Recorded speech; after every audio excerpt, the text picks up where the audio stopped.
بسم اللہ الرحمن الرحیم۔ حضور نبی کریم علیہ الصلوۃ والسلام کی احادیث طیبہ کے صف میں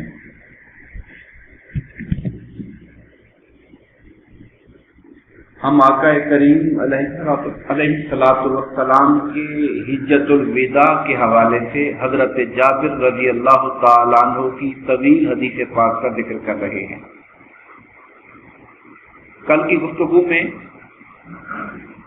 آقا کریم علیہ الصلوۃ والسلام کے میدان عرفات یوم العرفہ کو آپ نے جو خطاب اور خطبہ ارشاد فرمایا اس کے مضامین کا ہم نے ذکر کیا تھا، جس میں آقا کریم علیہ الصلوۃ والسلام نے مومنوں کی جان اور مال کی حرمت کی طرف لوگوں کو متوجہ فرمایا، زمانہ جاہلیت کی رسموں کو ختم کرنے کا اعلان فرمایا تھا، سود کے خاتمے کا اعلان کیا تھا،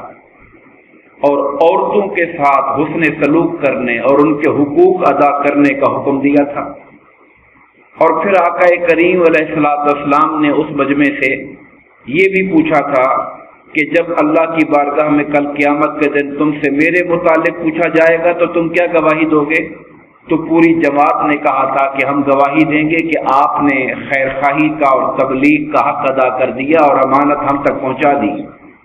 اس پہ سرکار نے آسمان کی طرف انگلی اٹھاتے ہوئے نیچے لوگوں کی طرف لے کر آیا، فرمایا اے اللہ گواہ ہو جا، اے اللہ گواہ ہو جا، 3 بار یہ بات فرمائی۔ پھر حضرت بلال نے اذان دی، تکبیر کہی، حضور نبی کریم علیہ السلام نے نماز ظہر پڑھی، پھر دوبارہ تکبیر کہی گئی اور ظہر کے ٹائم میں عصر پڑھ لی گئی، ظہر کے ساتھ ہی پڑھنے کے بعد پھر عصر پڑھ لی گئی، اور ان دو نمازوں کے درمیان میں سرکار نے کچھ نہیں پڑھا۔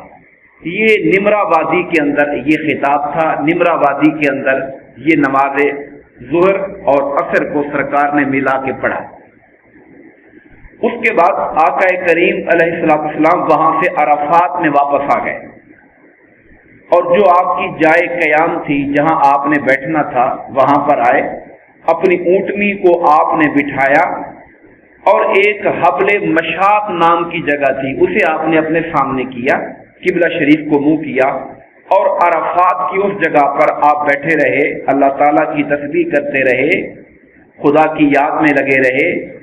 یہاں تک کہ سورج ڈوب گیا، یعنی سورج کے ڈوبنے تک آپ وہاں پر جلوہ فرما رہے اور اللہ تعالیٰ کی بارگاہ میں توبہ اور استغفار اور تسبیح فرماتے رہے۔ سورج اچھی طرح ڈوب گیا، اس کی زردی غائب ہو گئی، سورج کی ٹکیا پوری طرح چھپ گئی وہاں پر۔ پھر آقا نے سواری منگوائی، حضرت اسامہ بن زید کو اپنے پیچھے بٹھایا، حضرت زید بن حارثہ کے بیٹے اسامہ، جنہیں حب النبی کہتے تھے کہ حضور کا محبوب ہے، پیارا بچہ ہے سرکار کا، انہیں پیچھے بٹھایا اور آپ روانہ ہو پڑے، یہاں تک کہ آپ مزدلفہ آ گئے۔ آپ جانتے ہیں کہ وہاں پر نماز مغرب پڑھے بغیر وہاں سے چلا جاتا ہے، اور مزدلفہ میں جا کر مغرب اور عشاء کو پڑھا جاتا ہے۔ مزدلفہ پہنچ گئے اور وہاں پر ایک اذان اور 2 تکبیروں سے نماز مغرب اور عشاء پڑھی، اور درمیان میں کوئی نفل بھی نہیں پڑھے سرکار۔ پھر آپ لیٹ گئے، پھر آپ نے اس رات میں نمازیں پڑھنے کے بعد آرام فرما ہو گئے، لیٹ گئے، یہاں تک کہ فجر طلوع ہو گئی۔ یعنی اس رات میں محدثین نے لکھا کہ وہ جو عادت سرکار کی تہجد کی تھی روز پڑھنے کی، اس رات میں آپ نے تہجد بھی نہیں پڑھی، مغرب اور عشاء پڑھی اور اس کے بعد لیٹ گئے، یہاں تک کہ صبح کا وقت ہو گیا۔ سویرا چمکتے ہی اذان و تکبیر کے ساتھ فجر پڑھی، پھر اپنی اونٹنی پر سوار ہو گئے، یہاں تک کہ مشعر الحرام ایک جگہ تھی، مشعر الحرام، اس پہاڑ کے پاس پہنچ گئے، قبلہ کی طرف منہ کیا، اللہ تعالیٰ سے دعا مانگتے رہے، تکبیر کہتے رہے، لا الہ الا اللہ، لا حول ولا قوہ، اذکار پڑھتے رہے، یہاں تک کہ خوب روشنی ہو گئی، اچھی طرح روشنی ہو گئی۔ تو سورج کے پورے نکلنے سے پہلے آپ وہاں سے روانہ ہو گئے، یعنی پھر آپ نے مزدلفہ چھوڑ دیا، سورج کے پوری طرح روشنی اچھی طرح ہو گئی مگر سورج پوری طرح نہیں نکلا تھا کہ آپ وہاں سے روانہ ہو گئے۔ جب مزدلفہ سے چلے تھے تو اونٹنی کے پیچھے سرکار نے حضرت اسامہ کو بٹھایا تھا۔ جب مزدلفہ سے آگے کو نکلے، مینا کی جانب چلے،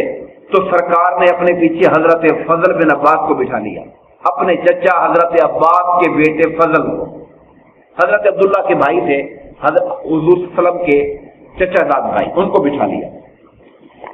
یہاں تک کہ وادی میں آئے، اس کو وادی مصر کہا جاتا ہے۔ تو آپ نے اونٹنی کو کچھ تیز حرکت کر دی، یعنی اونٹنی کی سپیڈ بڑھا دی۔ کیوں بڑھائی آپ نے سپیڈ؟ کہا جاتا ہے یہ وہ میدان ہے، یہ وہ وادی ہے جہاں پر وہ ابرہا کا لشکر ہاتھی والوں کا آ کے ٹھہرا تھا معاذ اللہ کے گھر خانہ کعبہ کو گرانے کے لیے، اور اس پر اللہ تعالیٰ نے ابابیلوں سے جو عذاب بھیجا تھا، یہ وہ جگہ تھی۔ تو جس جگہ پہ اللہ کا عذاب گزرا ہو تو آقا کریم علیہ الصلوۃ والسلام اس عذاب کا تصور کر کے، بھلے عذاب 100 سال پہلے ہوا، ایون کہ جب آقا قوم عاد اور سمود کے علاقوں سے گزرے تھے تب بھی آقا نے لوگوں سے کہا تھا سر نیچے کر لو، سر پہ کپڑے ڈال لو اور سواریاں تیزی سے بھگا کے یہاں سے نکالو، یہ وہ جگہ ہے جہاں اللہ کا عذاب نازل ہوا تھا۔ تو سرکار نے تیزی سے وہاں سے اپنے اونٹ کو حرکت دی اور ایک درمیانی راستے پہ چل پڑے جو بڑے جبرے کی طرف نکلتا تھا، وہ جو شیطان بڑے شیطان پہ جا کے کنکر مارتے ہیں، آپ اس طرف چلے، مزدلفہ کو چھوڑ کر مینا کے اس طرف چلے گئے جہاں پہ بڑا جمرہ تھا، بڑا شیطان کا وہ نشان تھا۔ اسے 7 کنکر مارے آپ نے، ہر کنکر کے ساتھ سرکار تکبیر کہتے تھے، اللہ اکبر، تکبیر بلند کر کے آپ کنکر کو مارتے تھے۔ کنکر ٹھیکری جیسے تھے، کچھ نے کہا لوبیے کی دال کے چنے جیسے تھے، کچھ نے اس کو ٹھیکری کی نما کہا، مگر چھوٹے پتھر تھے، بڑے پتھر نہیں تھے وہ۔ رمی کرنے کے بعد آپ قربان گاہ کی طرف آ گئے قربانی کرنے کے لیے۔ میں نے کل بھی عرض کیا تھا 63 اونٹ حضور نبی کریم نے اپنی عمر مبارک کے حساب سے، سرکار کی عمر مبارک بھی 63 سال تھی، 63 اونٹ سرکار نے اپنے ہاتھ سے قربان کیے، اور پھر حضرت علی کو بلایا، اور جو باقی 37 اونٹ تھے وہ حضرت علی مرتضیٰ رضی اللہ تعالیٰ عنہ نے کیے، ذبح کیے، اور حضور نے حضرت علی کو اپنی قربانی میں شریک فرما لیا تھا۔ حضرت علی نے الگ سے قربانی نہیں کی، یہ جو 100 اونٹ تھے ان کے اندر حضرت علی رضی اللہ تعالیٰ عنہ کو بھی آقا کریم علیہ السلام نے شریک فرما لیا، اور پھر حکم دیا کہ ہر اونٹ کی ایک بوٹی لے کر ہانڈی میں ڈال دو اور پکاؤ اس کو۔ پھر ان دونوں نے وہ گوشت کھایا، اور میں نے عرض کیا تھا کہ باقی گوشت حاجیوں کے لیے، باقیوں کے لیے چھوڑ دیا گیا، جو لوگ بھی کھانا چاہیں لینا چاہے وہاں سے لے لیں، اس کا شوربہ بھی پیا۔ پھر حضور نبی کریم علیہ السلام وہاں سے تشریف لائے، آپ مینا سے خانہ کعبہ کی طرف چل پڑے، بیت اللہ کی طرف چل پڑے۔ نماز ظہر سرکار نے مکہ میں پڑھی،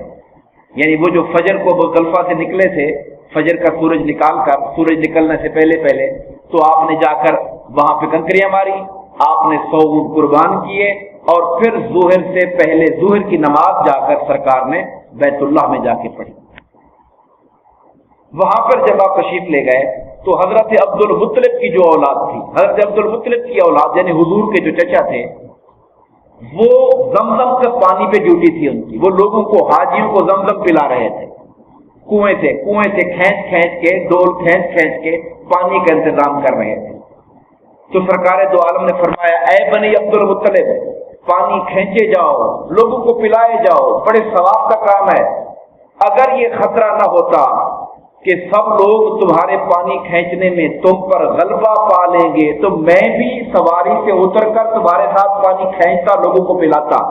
مگر میں کیوں نہیں کر رہا؟ اگر میں نے یہ کام شروع کر دیا تو میری سنت کی پیروی میں سارے لوگ یہاں آ جائیں گے کہ ہر کوئی کہے گا ثواب کے لیے میں بھی نکالتا ہوں۔ جب سارے نکالنا شروع کر دیں گے تمہارے ہاتھ سے یہ کام نکل جائے گا۔ اس لیے میں چاہتا ہوں کہ تمہیں یہ شرط جو ملا ہوا ہے یہ تمہیں ملا رہے، تمہارے ساتھ یہ ڈیوٹی تم ہی دیتے رہو، اور لوگ تمہیں باہر کر کے غالب نہ آ جائیں۔ اس لیے میں نیچے نہیں آ رہا ہوں، مگر یہ ثواب کا کام ہے اور تم یہ کام کرتے رہو اور حاجیوں کو پانی پلاتے رہو۔ تو پھر لوگوں نے حضور نبی کریم کو بھی پانی کا زمزم کا ڈول پیش کیا اور سرکار دو عالم صلی اللہ علیہ وسلم نے زمزم کے پانی کو پیا. حدیث باقی یہاں ختم ہو گئی ہے. میں ایک چھوٹی سی وضاحت، جب ہم نے شروع کی تھی حدیث تو میں نے عرض کیا تھا کہ مدینہ سے نکلے تھے، ذوالحلیفہ پہنچے تھے تو حضرت اسما بنت امیس جو تھی ان کے ہاں ولادت ہو گئی تھی بچے کی، حضرت محمد بن ابوبکر کی. ان کی جب میں نے وضاحت کی آپ کے سامنے تو تھوڑی سی غلطی ہو گئی تھی، مغالطہ ہو گیا تھا. وہ یہ تھا کہ ان کا پہلا نکاح حضرت جعفر کے ساتھ تھا. میں نے یہ ترتیب بتاتے ہوئے مغالطہ ہو، میں نے کہا وضاحت کر دوں. ان کا پہلا نکاح حضرت جعفر طیار کے ساتھ تھا. جب وہ غزوہ موتا میں شہید ہو گئے تھے تب ان کا نکاح صدیق اکبر رضی اللہ تعالیٰ عنہ سے ہوا. اور یہ وہ دن تھے جب وہ حج کے لیے ہم یعنی کہ جا رہے تھے، اس وقت وہ ان کے نکاح میں تھی. پھر صدیق اکبر رضی اللہ تعالیٰ عنہ کی وفات کے بعد ازاں سیدہ کائنات فاطمہ زہرا کی وفات کے بعد حضرت علی نے پھر ان سے نکاح فرما لیا تھا. یہ میں نے چاہا وضاحت کر دوں. دعا فرمائیے اللہ تبارک و تعالی ہم سب کو آقا کریم علیہ السلام کی تعلیمات کو پڑھنے، سمجھنے اور عمل کی توفیق عطا فرمائے. آمین. وما علینا الا البلاغ.